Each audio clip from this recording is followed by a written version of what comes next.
Ikuti pengembaraan saya di Chiang Mai, Thailand, dibawakan khas kepada anda oleh Airbnb.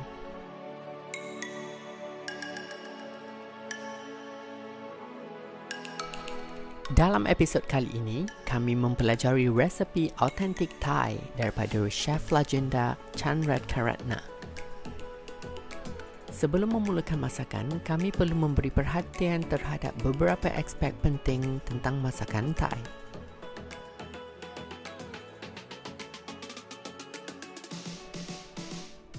Kemudian, chef menunjukkan demo sebelum kami sendiri mempraktikkan masakan yang telah ditunjuk tadi.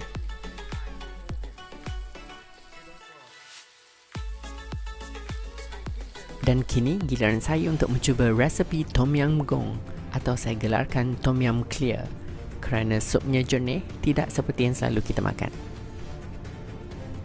Nak tengok hebat ke tak saya masak? Jom!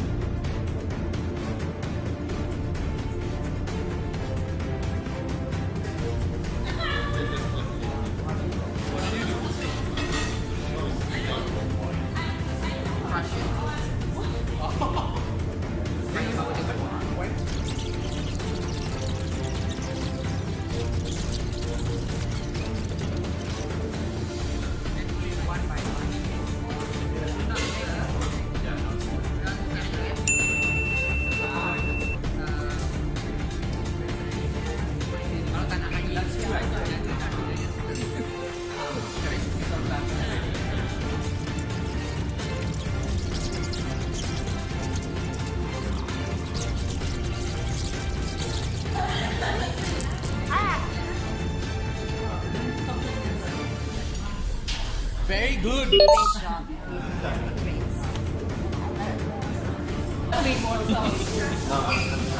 So close to the original one. This is my... Okay.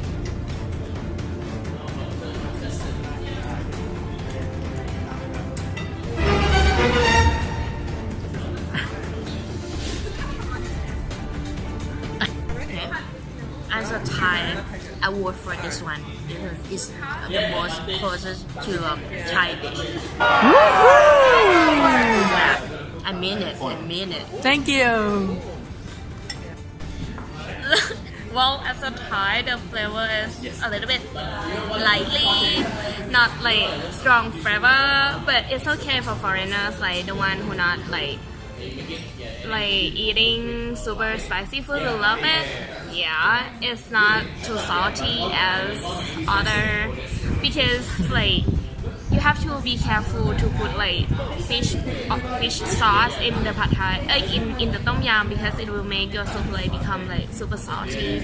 Just put a little bit one. This one is nice. Like you put like just okay. Yay! Okay.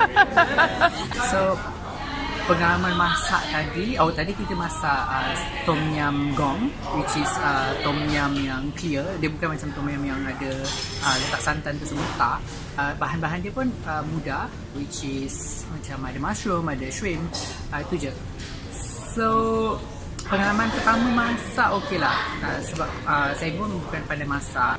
Bila dapat komplimen orang cakap it's better than the rest, okay lah, it makes me happy. Untuk permulaan dikira hebat lah juga. So saya akan teruskan dan bawa resepi ni ke Malaysia, dan buka restoran dan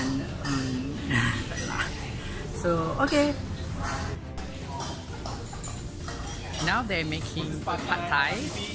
Yeah. Pad thai from Bangkok. Don't copy me. Sorry.